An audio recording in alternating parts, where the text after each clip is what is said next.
Good evening, good afternoon, good morning, wherever you're tuned in from. This is Lifestyle Pirates, episode 72, with me, Big J, and him, Adriano. G'day. Now, in true form, I've not told Adriano our guest for this evening, so we're going to stick with that narrative. But we are joined by Mr. Tavis Shearer, who is the founder and MD of TRS Resourcing. Hello. How are you, Squire? I'm very well. Thank you for having me. Now, you've just driven up from Melbourne. I'd love to say purely for this podcast, but you're here for a few days here in Sydney, aren't you? I am here for a few days, but yeah, being on this podcast, we've been talking about this for a while. We have. And mate, how was the drive? Really nice. So just today, the drive? No, I came up yesterday, stopped in Yes, and then hooked up to Orange and come across to Bathurst and down here. But, I've got a reasonably quick car, so Yeah. we got here okay. You had a little spin around Bathurst as well. A little spin around Bathurst. Did you get nicked? No. He doesn't know yet. He's going home to get the post. Yeah. And that's, mate, you brought one of the loves of your life with you, Lana. Yes. Do you want to introduce Lana to everybody? Yes, my 2017 white Mustang. I waited 7 years for that car. Nice. It was an opportunity that came available, and my CFO said it's time, so we went and sorted it out. Very good. Happy days. And why the Mustang, mate? Was it on the walls as a child? No, I didn't. I had a couple of Ferraris on the wall. It's the Mustang was something that I hired a couple of times and went, "This is fun." And as you get older and a little bit wiser, and you see your friends dumping stupid money into cars and never getting back in it, and the Mustang, you can kind of do things with it, and you can keep up with my friend's Bentley and another friend of mine's Lambo, but it's not, $500,000 car. And it's not a great use of capital. Yeah. Is it thirsty? Yeah, I filled it up twice today. That is thirsty. Yeah, she's a little bit thirsty. Very it's a lot of fun. It's all about smiles per gallon, mate. Yeah, I tell you what, if you're looking for a fun car and you're wanting to reduce your anxiety, get a Mustang. Well, look, Mate, that's a Hallmark card right there. Yeah. Henry Ford would be loving that. well, look, on Hallmark cards, so on your LinkedIn profile, Tavis, you have, there is nothing wrong with changed if it's in the right direction. That is true. You're actually the very first person to ever bring that up. Where does that come from? That comes from my London days when I was a recruiter over there, and I learned a lot about Winston Churchill and the whole motto around his sayings and motivation. And because I'm in the recruitment business and I talk to people about job changing a lot, so I figured you want something on your LinkedIn that sort of tells people what you do, but also a little bit standing out from the crowd. And that's where that came from. Yeah. So nothing, doesn't mean anything personally to you? I've had a lot of change over the years. This is my third recruitment company. You have to embrace change. Yeah. And if you don't embrace change, good luck to you. Okay. So I'm picking up the vibe you're in recruitment. Yeah. Okay. Yeah, I've been in recruitment 22-ish years, maybe 23. I don't know. It all just blurs into each other. But this is my second recruitment company in Australia. I've been working for myself for basically 10 years. Really good times, really bad times. But overall, it's been something that I have worked on and off since my very early 20s, and now 43. Yeah, so what made you get into that? How do you get into recruitment? You fall into it. Yeah. Anyone who says they start off, they want to be a recruiter is full of shit. I got a few mates that are recruiters. They were like, "No, I love it." Fuck. Yeah, okay. I fell into it, so I have a couple of qualifications, TAFE qualifications. I've got a diploma in hospitality management, and I have a diploma in aquaculture. So technically, I can run restaurants and grow shit in water. Aquaculture. Yeah, aquaculture. So I got into that early on. So water dynamics, and it's interesting stuff. But when I was getting into it, it was really just started taking off in Australia, and I didn't really want to go to Broome and work on pole farms at the time, or go to South Australia and work in the tuna industry. So I decided to get back into hospitality because I needed to pay the bills. And from there, I ended up going into labour hire as a construction labourer. They placed me as a storeman for a couple of years. SARS hit. I then came back to labour hire and I said, I've got office experience. Well, I went into an office when I was in the stores. They rung me a couple of weeks later and said, do you want to come in and interview for a recruitment job? That was with a guy called Fernando Ortiz, blue-collar people in Perth. and the rest is history. So you're from WA originally? Originally South Australia. I moved there to WA when I was 15.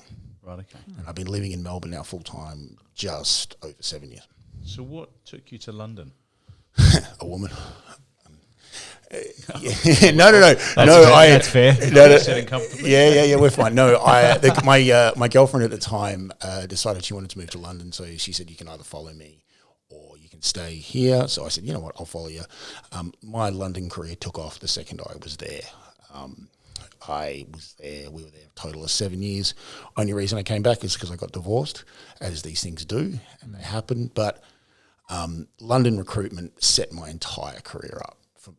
Without the stuff that I learned from some great people over there, Nathan, Sai, I wouldn't be able to do what I do today. So give me some examples, because obviously being from the UK and working in sales and business in the UK and doing it here, I've witnessed some nuance over my 13 years. What were some of the things when you say that the working in the London scene set you up? The London recruitment scene is one of the most intense scenes for recruitment anywhere in the world. I don't give a shit what anyone says. Oh, we worked the US, we've worked Asia, yeah, whatever. If you haven't worked London, you don't really get the drive, the hustle.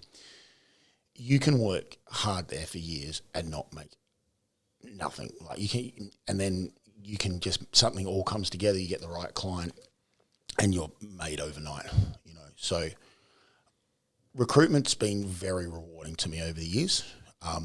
Sometimes it is equally taken what it has given me, but what I learnt mostly in London is the art of the deal, structuring a deal together.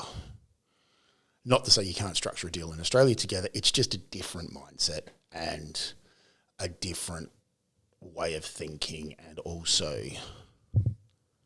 a different mentality. Like, I get yelled at a lot by clients if I'm emailing them at night. In London, they just don't give a shit. They just want the deal done. When's the person starting? How much is it going to cost me? And thanks.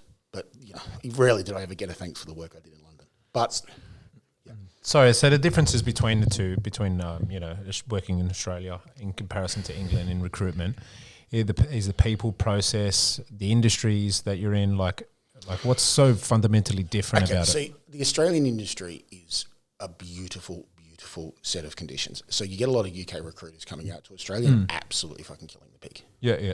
And really killing the pig. I've known recruiters making well over $1 million a year here. That was back in the day. Not owning their own business, being employed. No, being employed. Wow. And they're just very specialist in their fields, right? What happens is, in Australia, is it's all lifestyle. It's all, we'll do this, we'll do that. It's a lot more social. When you've had London training in recruitment and you come to Australia, it's like being a kid in a candy store. All this opportunity and no one taking it. Deals everywhere. Good deals. Deals that you would think, why am I the only person working on this? Surely I can't be the only company knowing about this. Surely, sometimes you are. Yeah. And the amount of opportunities that I've worked through my current company, and I just think, serious? This just came from a phone call, a conversation. What I find really fascinating with the Australian market is no one can believe that you can do your job. Can you actually get me people? Well, yeah, there's two. No one else has got us people. Okay, because I don't know. They're all trying to source from the same talent pools. I don't know. Maybe recruiters are going to be listening to this guy. This guy doesn't know what he's fucking talking about. But I guess it works for me. But I've been in recruitment now 22, 23 years, and what I see you're doing something right. You know what I mean? I'm doing something right. Yeah, It was 20 years. You're doing something right. I'm doing something right. And I haven't always got it right in recruitment. I know we'll talk. I want to talk about this with you, but I am a director of a liquidated company. That was very early on in my Australian career when I was as an owner. But it's at the end of the day, I don't understand why people think hard work is hard. It's the easiest thing to do in the world. Just work hard, do the deal, get it sorted out, charge accordingly for your services. End of story. I come across so many people here that it's all about price. Price. We need to do this, we need to do that, but I need it rock bottom. I'm not interested in dealing with you. And I think what happens is people sometimes get really lazy by just going after lazy deals. Low margin, low effort, whatever. But you're still making an okay living. I don't want to make an okay living. You know, I don't want that. I have no plan B. I don't come from money.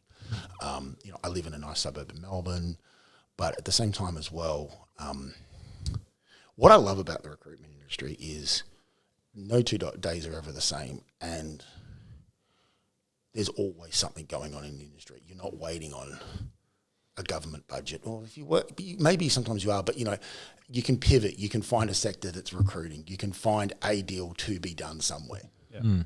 It's just like a lot of people say, "Oh, you're just really lucky to have." No, we're in the gold mining business, and what I mean by that is we're sifting tons and tons of dirt to find the specks of gold. We're not in the iron ore business where we just dig it up out of the ground, put it in a crusher, chuck it in a train, send it to the port and send it to China. There's a lot of effort in what we do to make sure that at the end of the day, we just want to present, the client just wants the product. They don't give a shit where it comes from. They don't give a shit how much effort we've put into it. They don't care the relationship we've got with this candidate. At the end of the day, they just want XYZ to show up on site or XYZ to show up in their office, whether it's a contract or a perm deal. I think the major difference between the UK days and the Australian days is there's a lot more specialist recruiters in London.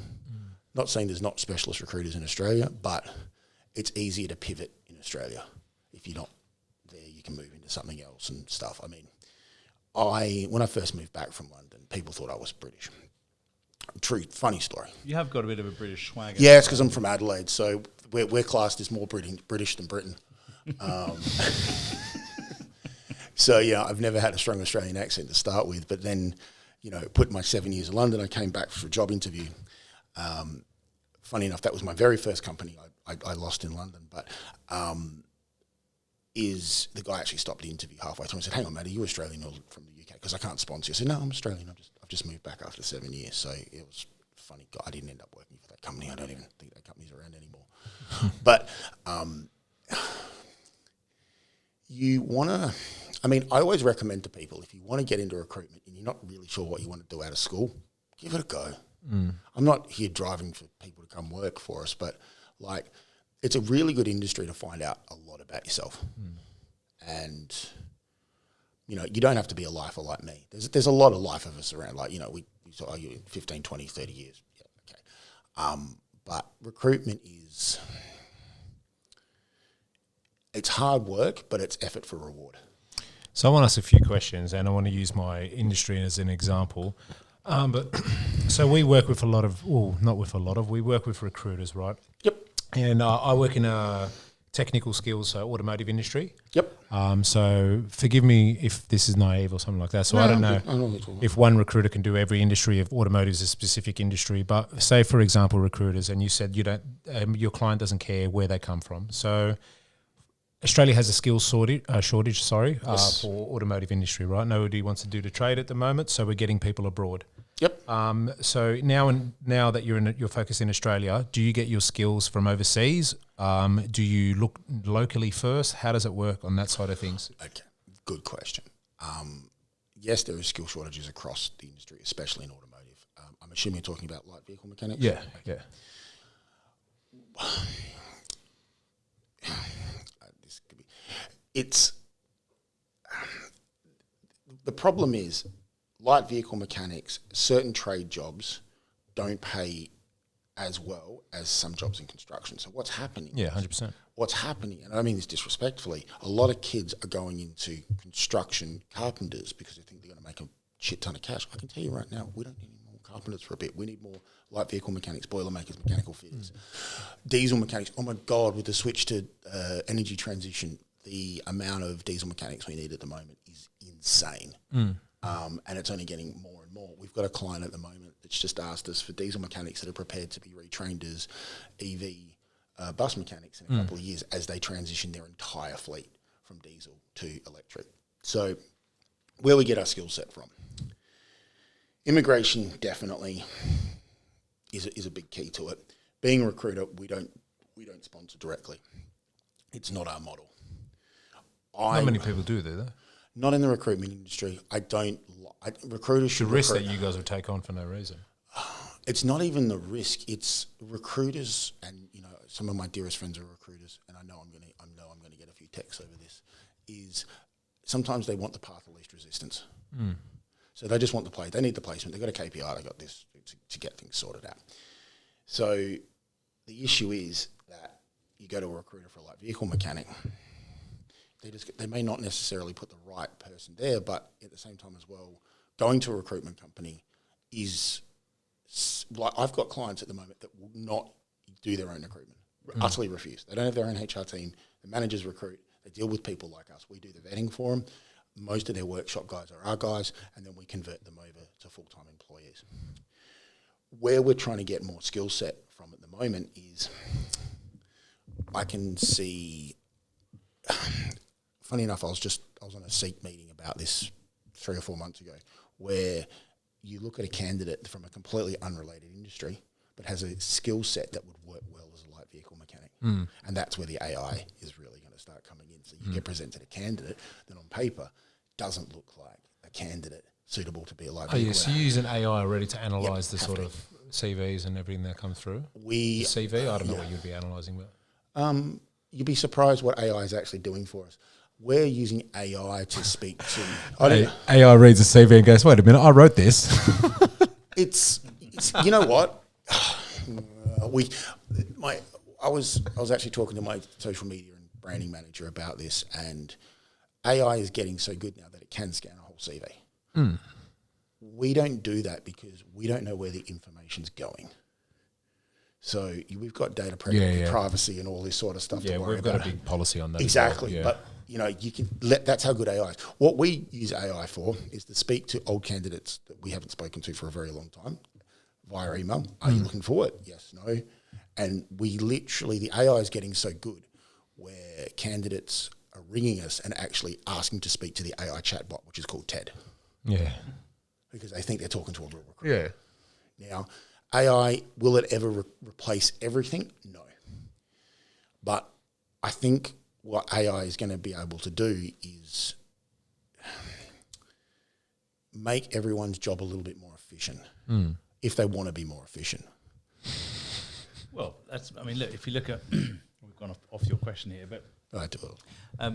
If you look at the tractor, farmers didn't want old John Deere to come in. No. Look at what it's done. It's just made their life easier. Now John Deere's got AI tractors. Yeah. AI is getting to it. I don't know if you've ever been called by, it's a wine company or something, like randomly ring you up trying to sell you wine. I get that all the time. But that's I've been told that that's an AI chatbot. No, this one swore. No. Yeah. He's just to remortgage his house. You've not bought anything for a while. Yeah, exactly. But yeah, you were saying about some of your bits. What do you mean some of my bits? Your question. Because we went off to AI. Yeah. I think your question was like, where are we going to get the skill? We've got a skill shortage. People don't want to do the trade. What's going to happen? Automation. And what I mean by that is I've got fabrication engineering clients at the moment that are investing stupid money in robotic welders.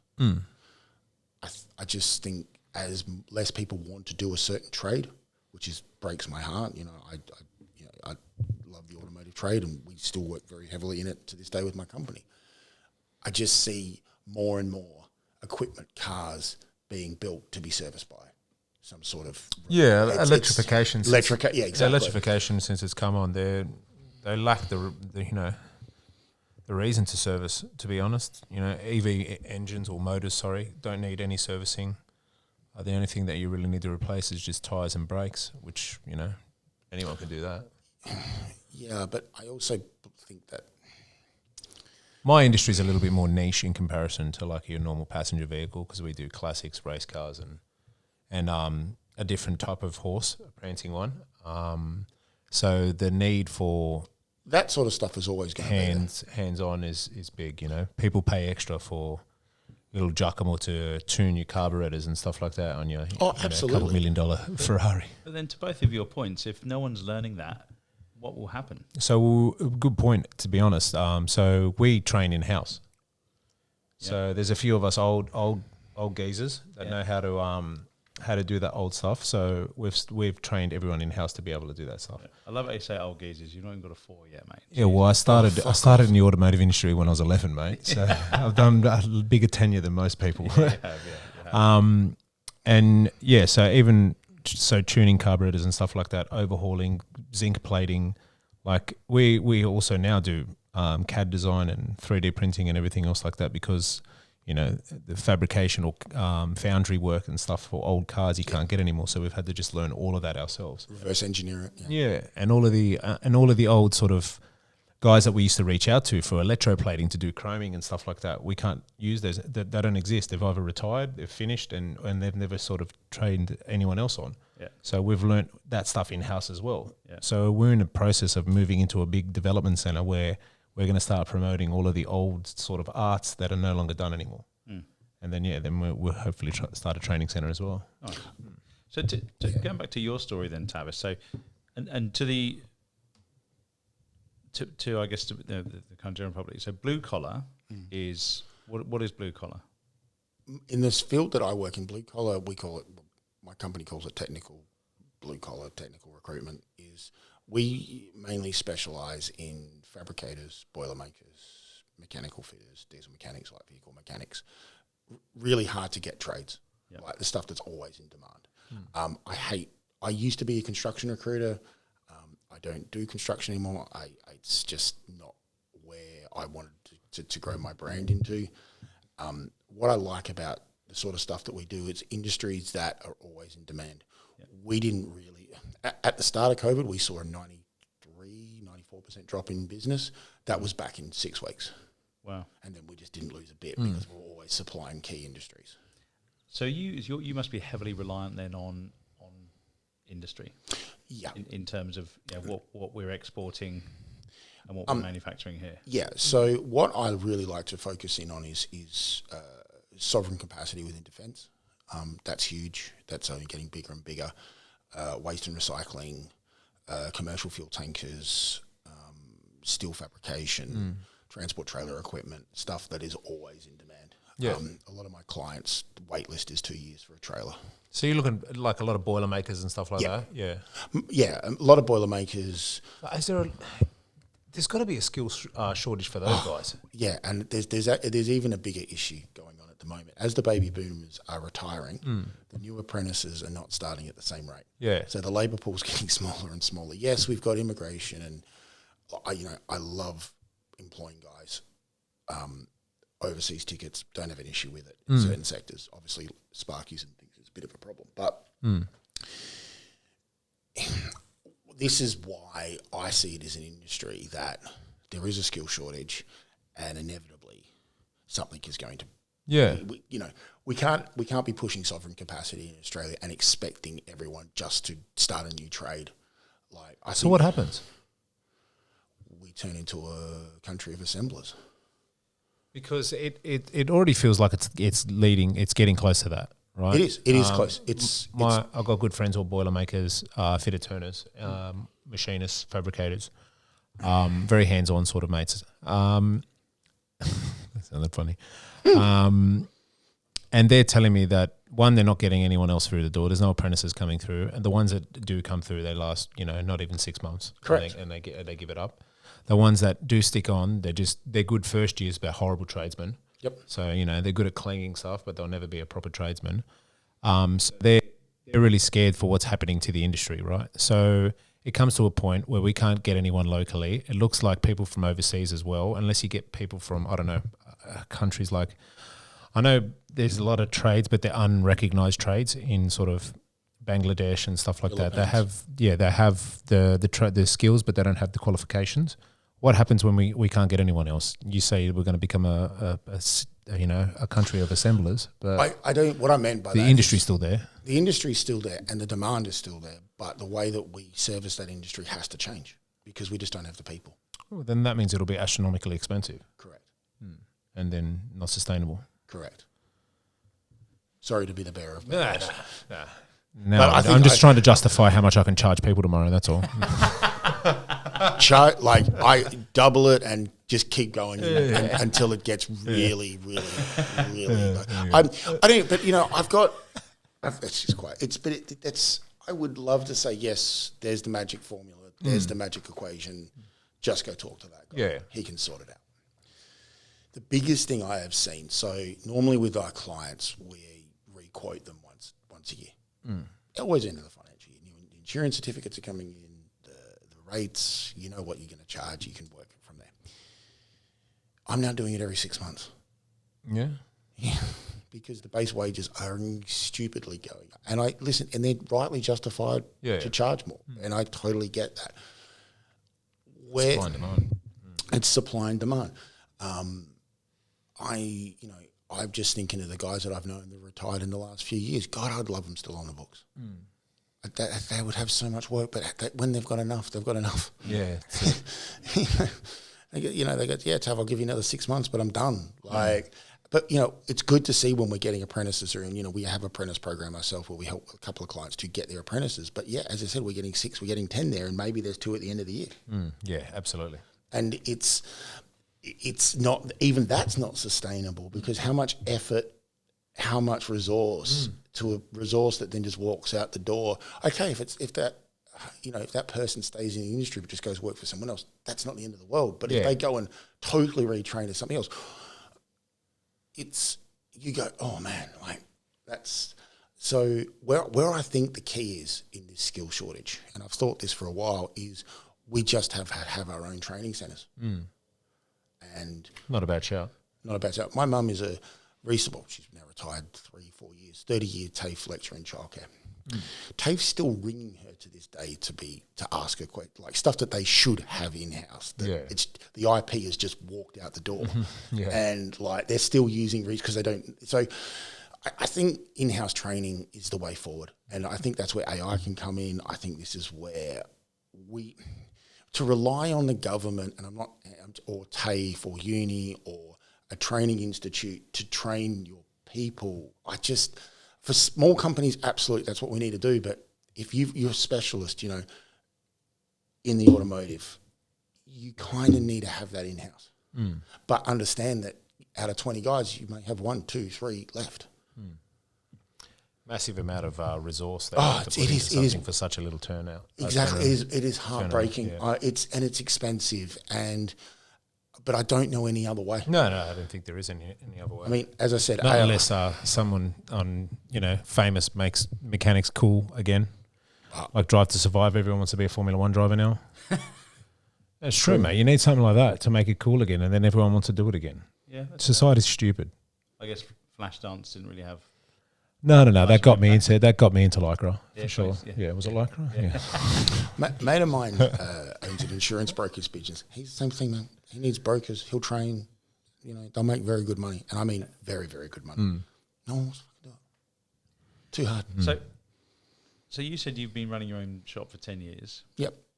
2 in Australia, and then I briefly had one in the UK. But Well, it takes a certain kind of personality and person to run their own business. Where does that come from you? And I guess what made you go, I want to be the founder and MD rather than being an employee?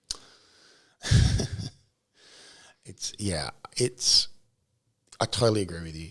Being a great employee is one set of skill set. Being a business owner and managing director is a completely different ball game and a completely different skill set. I became my own boss, managing director, company owner, whatever you want to say, is because I'm an horrendous fucking employee, and I mean horrendous. I'll start mutinies in companies. I will question managers' authority. I will openly, in a boardroom meeting, question, why the fuck are we doing this? It's just not going to work. And I just got sick of the energy trying to. And I'm not saying that I'm not workable. It's just I've only worked for a handful of recruitment companies. I mean, I've always had good tenure with the exception of one. really good, been there for a little while. But I just decided that my skill set's business development. Yeah, I'm a good recruiter. You can put deals together, but my business skill set is business development. So I figured if I can build enough business, I could build a pipeline to support myself, and then maybe I can employ someone. So I had a really good mentor in the UK, a guy called Nathan Colborne. Unfortunately, Nathan isn't with us anymore, and funny enough, it's his birthday today. And he taught me a lot about the benefits of being a business owner, tax laws, also, the benefit of, training people or also giving people employment. I don't come from money. I don't, even suggest that, it's being a business owner isn't for everyone, right? If you don't like risk and you don't like sleepless nights, I don't recommend becoming a business owner because it's becoming more and more risky. The thing that keeps me up at night now is industrial manslaughter laws. They are scary. And, where a director can be found personally liable for an issue on site, resulting in a death. Now, I think rightly so, but at the same time as well, you got to make sure that the clients that you're working with have the correct safety in place and are doing the right things. So there's a lot of risk. There's the risk of not getting paid. But obviously, our friend Dean, Jenkins, he sorts a lot of that stuff out for me, and obviously that's how you and I met, John. But if you don't like risk, I wouldn't recommend becoming a business owner. Listen, I know plenty of people who are employees who make shitloads of cash, and they would have it no other way. Funny enough, I know a couple of people who have gone to go work for themselves, but then gone back to being an employee because they make more money. Is the safety net something that's easy to work with? Yeah. Yeah, I suppose you did mention you need to love risk or not be afraid of risk, I guess, to do your own business. Yeah, I mean, this is technically my second business in Australia, third recruitment business I've had. The first two didn't work out all that well. As I said, I had one briefly in the UK for 5 months, but I got divorced, so I had to come back to Australia. Second one I had, it's been a little while, 6 to 8 clients go bust on me over a period of 6 months. Yes, we had insurance, but I ended up going bust at the age of 36, owing $1.2 million. And that took a little while to sort out. But, when I was able to get going again and sort that out and have the head space for it, I took the lessons of the first two and applied them to the third one. And so do you mind kind of sharing that? Because 36, it's still quite young in a professional world, right? I love the way you decided to take the lessons from it as well. That's really cool. How did you overcome that? How did you go, right, this has happened? Because a lot of people could have just gone, I'm going to go back into PAYG. I'm going to go back into corporate. Yep. There's safety there. There's a blanket there. There's a salary. What was it that inside you that went, I'm going to do this again? From a previous lesson. So when I started to work for myself in the UK, it was 2008. GFC was kicking off. I remember when Lehman Brothers, went bust, and 22,000 people. I think it was 22,000 people got made redundant out of bank in one day or something. I don't remember, but it was a stupid amount of people. Wow. And then after getting, starting a divorce and moving back to Australia, I actually went back as an employee for 3 years, always knowing that I wanted to be a business owner again. Yeah. And that is the worst fucking feeling in the world. Yeah. Knowing that you want to be there, but you're here until you can pay back the money. Yeah. So I came back to Australia owing $60,000, and I went, okay, I got to sort that. Living out of my 30-year-old, living out of my mum's spare bedroom in Gosnells in WA. So, people that know Western Australia well, Gosnells is not a prestigious area of Perth.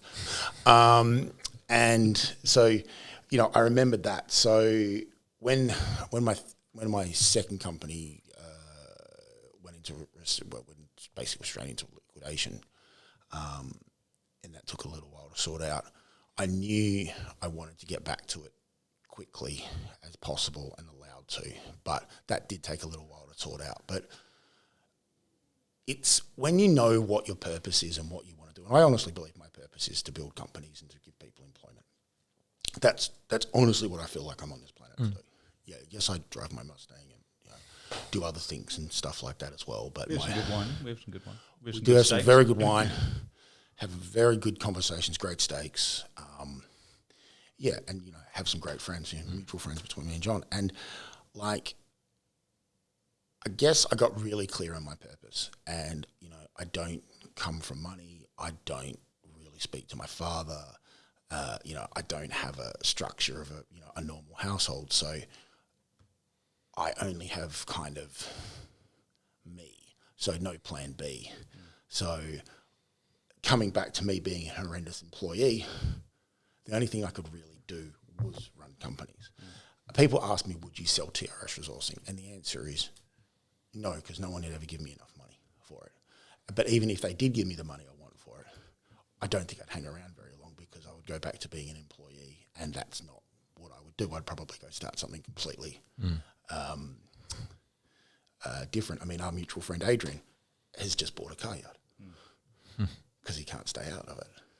He has to have something. And I was talking about him on the weekend.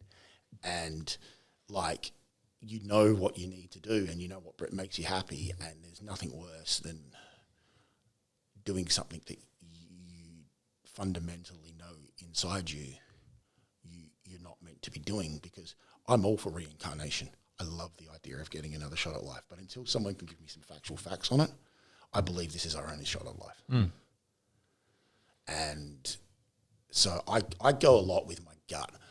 A lot of people think that, Tav's a bit fucking kooky, left-handed, 6'5", left foot. Are you a lefty? Yeah, I'm a lefty. Pen but smudger. Sometimes I do that just to have the facade so people leave me the fuck alone. Because I always ask fucking questions. I'm like, yeah, okay. Suddenly I'll come out and say, okay, what about that? And they're just turning to me and go, shit, that's brilliant. But I like solving problems. I like bringing new technology to market. I mean, you've heard my story a couple of times, John, but what I effectively did with TRS resourcing was take some white-collar software and, good, and then apply it to a blue-collar space.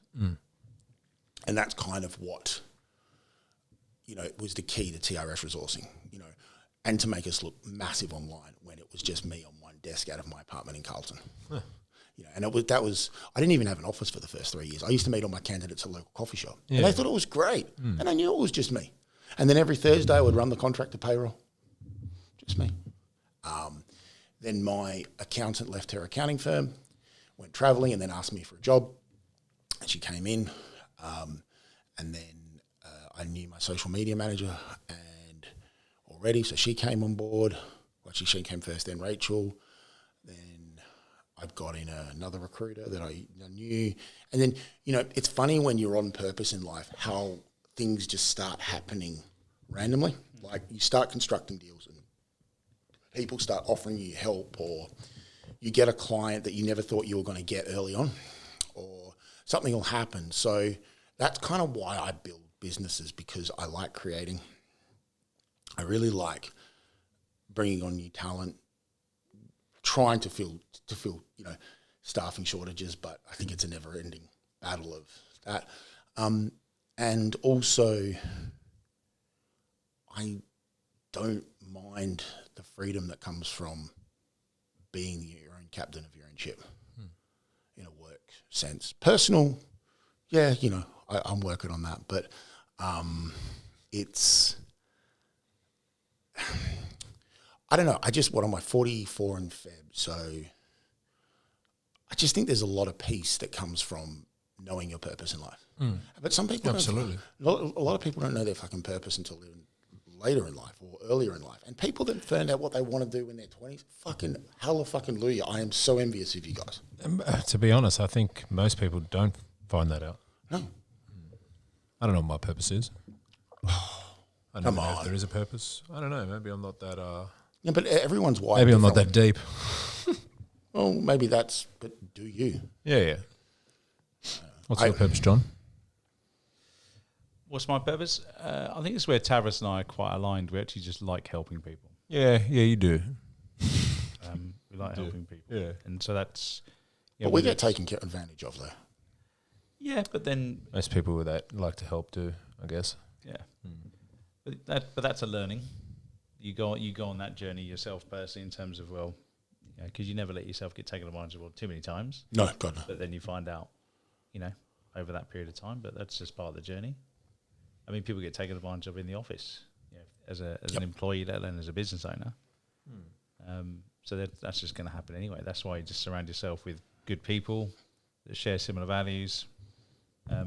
Good one. And good stuff, really. I find the harder you work, you meet those people. Yeah. Because when you start off, right, you don't know the right people. You try to think you do, you fake it till you make it, and all that shit, right? But I didn't meet you until probably a year ago. Yeah. And, Dean, who I met you through, I'd known Dean for ages. And it's funny just how... You said his name twice. We've got to go get him on this show now. He will do it, but he's going to be loud. I'll have a chat to him, but yeah, he's like, I'm actually catching up with him later this week, but your network is kind of your net worth, right? You know people, you can introduce other people, you start creating sort of allies, is probably the best way to say it, where, you can run problems past and vice versa. I'll be brutally honest, I don't get a lot of business from my network. I don't get a lot of referrals. A lot of our stuff comes from our current client base saying, hey, line manager leaves, goes to work somewhere else. Oh, can you do what you did for me here? Because the saying we have at the company is just do what we say on the side of the tin. Like, we're having a nice beverage here at the moment. We'd be a bit confused if we opened this beverage and it was water or something, apple juice. We're like, that's not, And that's really the success of my company, is making sure that we just do what we say on the side of the tin. Yeah.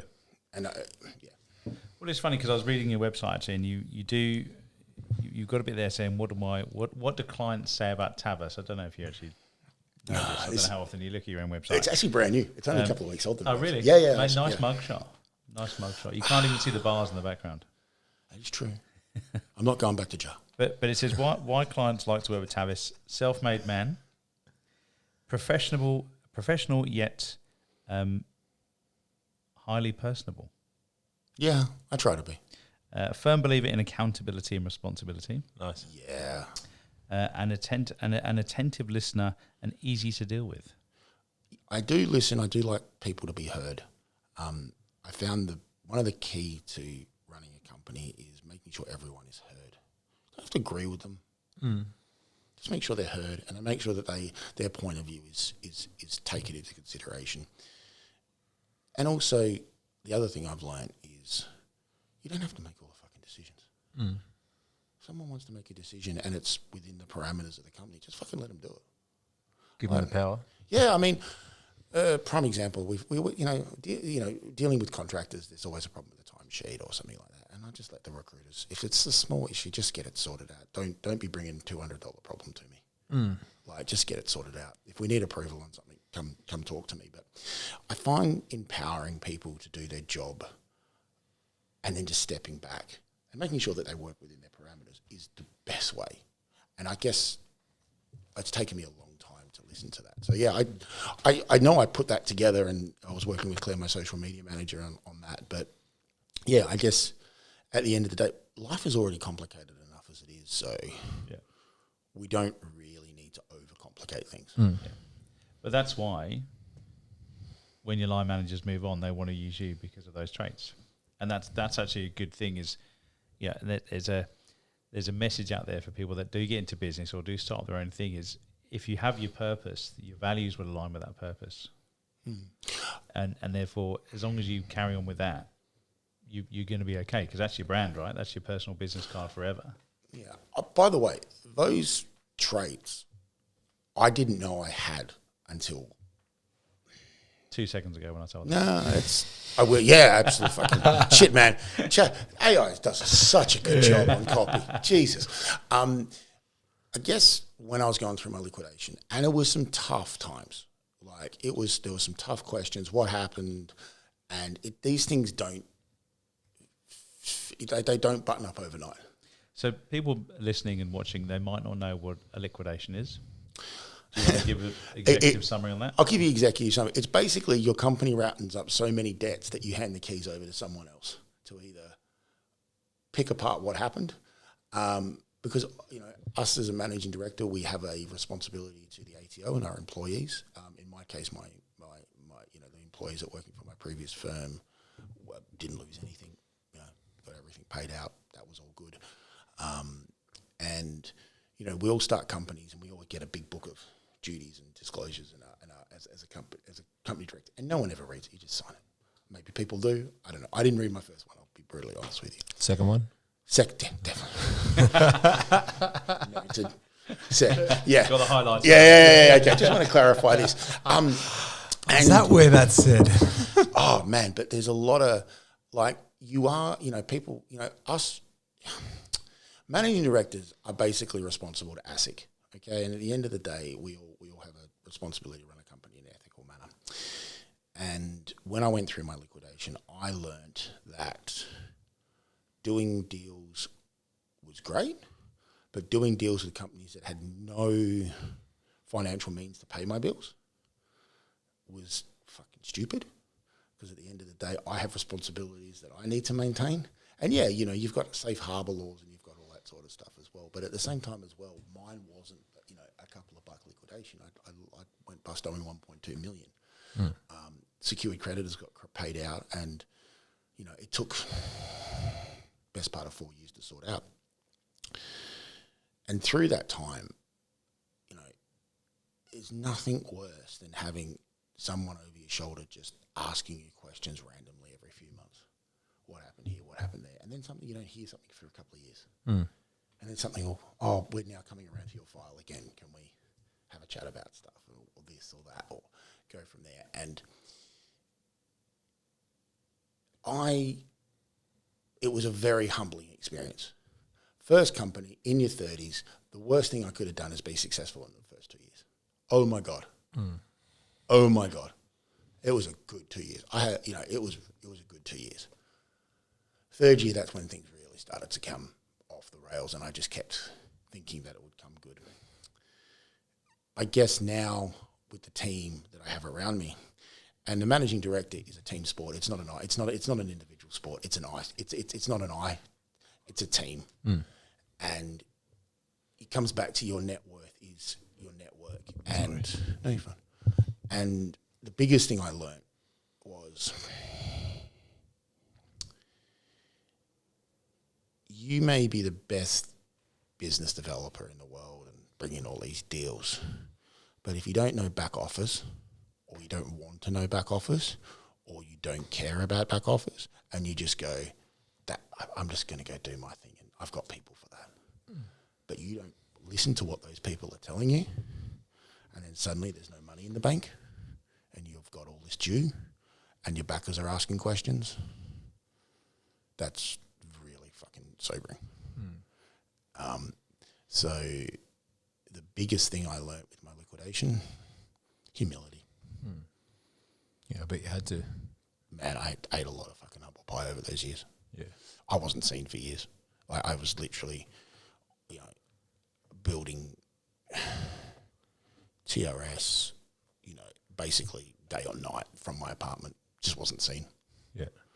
Database, CRM development, just to prove it to myself that I could do it. I had a lot of moments there, deep depression, anxiety. Why me? Why this? Why that? And yeah, funny enough, it all got sorted out in the end, and you're always I was really hard on myself during that time, but it all worked out in the end. Moved on, file case closed, thing, off you go, move on. But I still had to. The biggest thing I had to deal with after my liquidation was buttoned up was not having my liquidation. But you're so used to having the damn thing there that now it's not there. You feel free, and it's like this whole, okay, now what do I do? Just get on with my life. And then you go, why did I have this on hold for such a long time? And, not not go to social things on that. It's weird when you go through something like that, how you react. But these days, successful business, it's still hard work. But as I said, that's the easy thing. Hard work is easy. It's just work. Yeah. You almost sound like you're grateful for the experience. I am now. At the time, I thought it was the biggest piece of shit that I'd ever had to deal with in my life. Worse than my divorce. At the time it was. I'm grateful for the lessons, because without those lessons, I wouldn't have been able to apply them to my current business. My current business looks nothing like what I've done previously. I mean, down to even operationally. Rachel, my CFO, we have a very good open working relationship, and it's an egg-free shell zone. And I've said this a couple of times, but what I mean by that is Rachel can ring me. The fuck is this? What the fuck is that? What's going on here? And there's no... She's based in Perth. I'm based in Melbourne. And I guess that, it gets back to, being grateful for the experience. I wasn't listening to people that I was paying to do a job. That was one of the reasons why we went bust. I was not listening to people that I was paying to do a job. What was that? Ego? Yeah. Arrogance. I put it down to Scarface rules of business. I got to hire my own supply. Plain and simple. And yeah, I'm grateful for the experience, definitely. But hindsight's a beautiful thing, and you can only connect the dots looking backwards. Going through it is fucked. Like, it's fucked. Even if it's the most straightforward liquidation in the world, it's still a fucking liquidation. It's still something that's fucked up. And, we all learn by mistakes, and, VCs only touch managing directors or founders that have had at least one failure. I get that.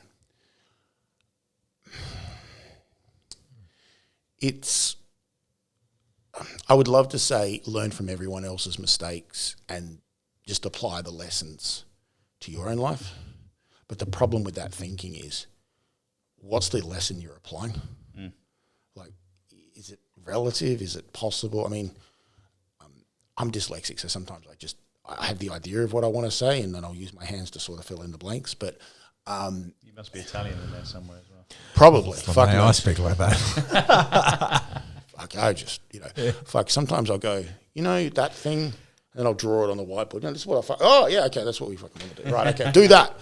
Oh my god, that's me. Yeah, just fucking do that. Yeah. Is it? You reckon that's what we need to do? Yeah. That'll do. All right. Yeah, it works. Like. That's why your group's so good, because you bring a lot of different people together, and we all just click because we all come from a similar vibration, and we're similar, and we can just start talking, and everything's good. But people that are starting out in business, right? And I recommend it. If you want to do it, but don't half-ass it. If you're going to start a business, commit to it. By all means, if it's a side hustle, just commit to a side hustle and say what it is. Like, I always get confused when people have these massive, long fucking job titles on their LinkedIn, and it's like, it's a mail order business. And I'm like, what the fuck are you, like, own what it is. Just own what it is. No one gives a shit what it is, but just own what it is, right? And I love fake it till you make it, yeah? But the problem with that statement is people are trying to be more than what they can be. And at that time, with the skill set and the financial resources they've got and all that sort of stuff. And I all mean push your comfort zone. Definitely do that. I'm not saying don't be risk averse. Push forward, but at the same time as well, be honest with your client base. When I started TRS, I was honest with my client base. I said, I've never had a job in Melbourne, by the way. I came from Perth, went to Melbourne, started again, had $5,000 to my name. That was it. I was just honest with my client base. This is what happened. Oh, okay, cool. I can do this, but I'm not able to do that. Okay. You normally pay in 30 days or 45 days date of invoice or 30 days end of month. Do you mind paying me in 14 days? Yeah, that's cool. Can we do that for a couple of months so you're back on your feet and then great, thank you. It's, it's funny when you be honest with clients what's happened. They're so accommodating. I've never had a client turn around and go, we can't do something. It's also very risky and keeps you puts you in a very vulnerable position as well. Correct, because they're expecting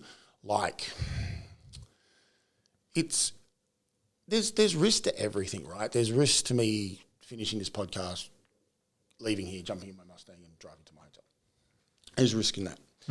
It's just a question how much risk as an individual are you prepared to take on, and maybe get to that level and push a little bit forward, but don't be doing deals that you're not going to be able to fucking cash out. At some point. And what I mean by that is the reason I got into trouble in the first place was I was dealing with too many business owners that were doing exactly that thing. Pushing the envelope, using basically turning me into a bank, but I wasn't holding the money. They were holding the money for payroll. So, they were using my guys so they didn't have to use their own money for their own people. And then time comes to pay the bill, can we go on a payment plan? Knowing that they're not going to be able to pay the bill. And then my insurer's kicking going, yeah, that's fine, but I still need the money to pay back my backers. And that's where I started getting into problems. And this is why I don't do stuff like that anymore. But at the same time as well, it's amazing how good intentions can really put you down a path that you never thought you'd be going down. Yeah, it sounds like it, eh? But, listen, there's some really rewarding stuff. I have met some great people and done some great deals and, been involved in some really interesting projects. And, it's not all fucking doom and gloom. I'm not trying to fucking say that at all. No. There is really rewarding stuff to it, but at the same time, it's there is risk to it, but risk versus reward. And, yeah, I wouldn't have it any other way. People go, would you go back to being an employee? No. So if someone's listening to this and want to buy my company and me to stay on as an employee, fucking don't even try it. Yeah. It ain't happening. They'd have to manage you. They have to manage me, and I'm the one who's probably going to rock up barefoot to my own board meeting. Yeah, and whatever. But yeah, I think we always go on it's always funny where these conversations go. But this time around, I feel I can apply a lot of lessons to the way that my business is run now. And it's weird. The more that you're in the game that you're in, you kind of get a feeling on where the market's going, and you get a feeling on what's going with clients, and you get a feeling what's going on with your particular area. And people say it's intuition or gut instinct. I just think you're just really in tune with your market. Yeah. And you can react to things, and I kind of felt base wages were getting unsustainable midway through last year. It's if these keep going up like this, my clients are just going to turn around and say, we're just not building in Australia at the moment. Yeah. It's too hard. We'll just import or assemble and then stick made in the Australia sticker. Now, I'm not saying that's what they're doing, but it's reality. Yeah. But there's a lot of opportunity out there. I just think that the way that we work is changing, and the way that people want to work is changing, and I don't know if 100% working from home model is sustainable either, because I think mental health is a big thing, and if you're not talking to people around in an office, where does that conversation go? And we've got an employee assistance program, which we legally have to have one by law. And you look at it, and we're looking through it, you can now see a counsellor. This is telehealth. It's been like that for years, but that's what people are now opting for now. They don't even want to go in face-to-face to see a counsellor anymore. And I'm like, oh, shit. How is that? I don't know. I just think that it'll all sort itself out, but in the meantime, it's going to be interesting times. Absolutely. There was a news article the other day. Apparently there's a therapist bot that's been produced. Wouldn't fucking surprise me. Thought. The thought. And I can't remember the guy who did it, but it's getting an inordinate amount of downloads and questions from children. Yep. Scary. It is scary because there's no kind of context, or there's no story, or there's no filter. Yeah. So it's... And where's the information going? But also, and what are they then getting back, right? Is that being moderated and all that kind of stuff? So it's... And just because you said about the counsellor, people not wanting to see people. I mean, there's a lot of businesses, certainly in Sydney CBD, where they're now mandating 3-4 days a week. Not only because they've got massive offices that need people in there, but again, there's arguments to say, well, productivity is down and we're not making as much money as we were before, and actually that kind of employer shift is now swinging back, that pendulum swinging the other way, which I think is a good thing. I mean, I was not good in COVID. Like you, I need people to get my energy. But I think that's going to swing back, and I hope that people will see the benefits of that. Even the commute, we spoke about this years ago, even the commute, that kind of build up and build down from the day, come down from the day. If you don't have that, it's a recipe for disaster. Yeah, and it's like I was listening to this other podcast as well, where the lady was talking about the third space. So when the partner comes home from work, you tend to have one spouse that's ready to go and has my day and and the other one just needs some time to decompress and process the day. Sounds familiar. Yeah, I think we've all been there. And it's like, well, what's your third space? What's that little bit of time that you can get, whether it's doing another lap around the apartment or going for a cheeky beer or going for a walk, where you get to come down and prepare for, the crescendo to go to work, the decrescendo to come home. Yeah, you need that. Yeah. You do, but a lot of people think that they don't. And I don't know. I with my company until they realise they do. Yeah, but I don't know if we're there yet. I lock out Mondays and Fridays. Have to be in the office. Everyone have to be in the office. Mondays and Fridays. Oh man, see, I was thinking the other way around. Yeah, but Mondays I hate, Fridays a party. But it's it. But we do it because I want my trainees to hear recruiters. Yeah. So the trainees don't get the option to work from home. So you're a recruiter, you don't get to work from home, but you get to work with me. So I won't work from home when I've got trainees on because they're there with me. I won't ask a trainee to do anything that I won't do myself. End of story. But I mean, we could talk about this for hours, but you talk about skill shortages, and I talk about skill shortages, and we talk about potential bringing people from other industries to be thing.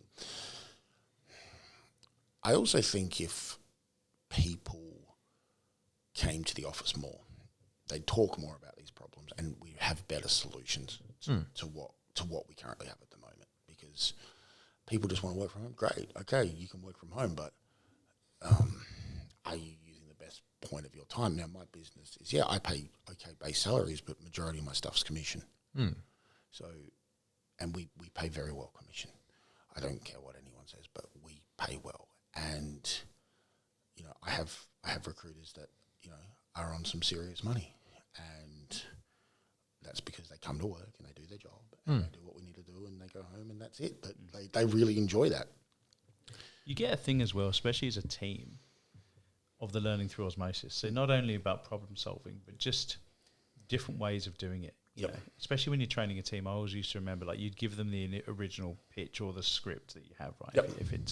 If you're pitching a product. But then you'd also make it your own. Here's the things you need to cover off, features and benefits, but absolutely make it your own. And you can only really do that when you hear everybody else on the phone. Correct. And you can't do that when you're working from home on your own. Nope, you cannot do it. And so not only, I think, do those teams struggle, but the development of that salesperson is also a lot slower. Correct. And then, so what does that look like in then the second job or the third job? What does that look like when businesses are looking to make redundancies? If you're not seen in the office, who's Tav? Who was he? Oh, he's been with us for years. Yeah, but I've not seen him for 6 months. You then actually make yourself easily to get rid of because no one knows you. In my opinion, anyway. So I'll tell you a quick little story. I was at a barbecue lunch Saturday or a Sunday a little while ago, and a director was there from one of the big four. Banks or accounting firms? Accounting firms. Right. You work it out. And they said, we've got to make some redundancies. I said, interesting. And I said, how do you come up with who's been made redundant? Very easy. We have a spreadsheet. Tell me more about the spreadsheet. Basically, attendance. If you're below a certain level, we just take the below 20% who haven't been attending in the office during these times. They're gone. That is quite an easy metric. Deadly. And you know what? He was deadly fucking serious. Fuck. And that's exactly what happened. Savage. But simple, right? Super simple. Oh, 100% it's simple. That's easy. I mean, you can't really work from That's home. like literally top, straight. No, well, that's the thing about blue. You can't really, No, COVID for me didn't happen. No, It didn't. The only thing that changed If was anything, what you there got was busier. zero. Yeah, it was. There was zero traffic. That's all that changed. Everything else was just normal.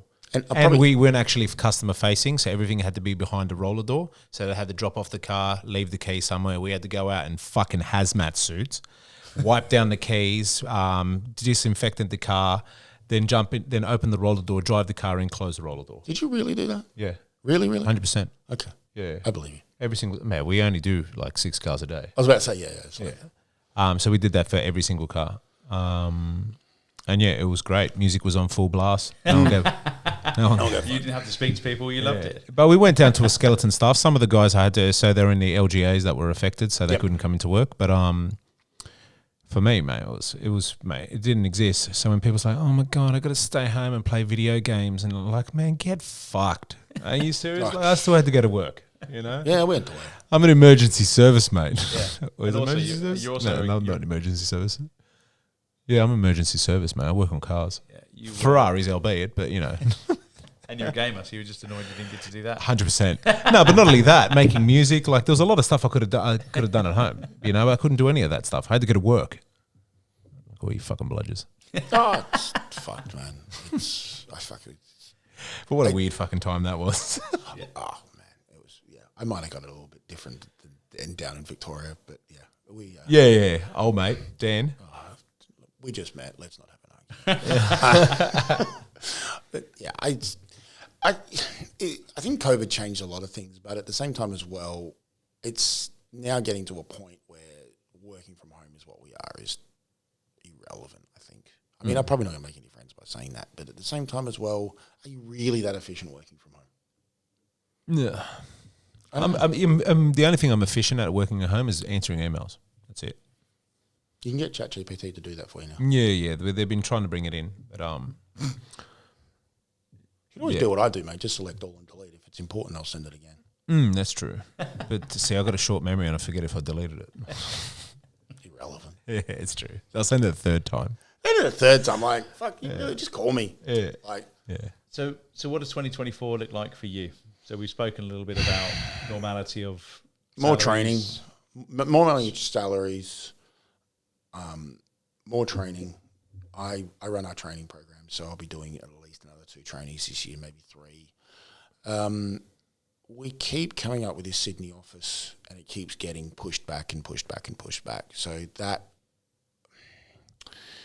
will be happening very soon. We've got a lot of clients up here, so I don't know if that'll be happening in 2024. It might be 2025, but this year is just another growth year.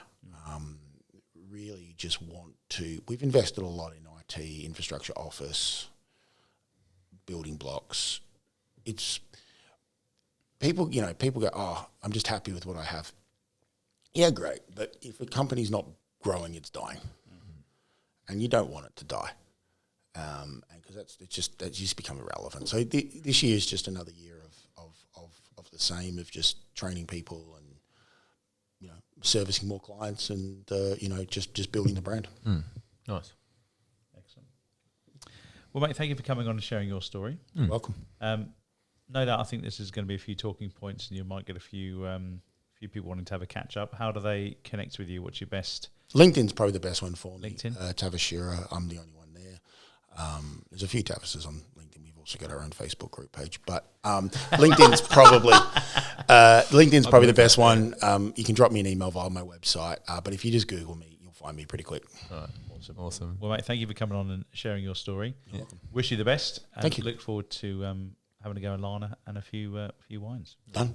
Nice one. Cheers. Thank you. you.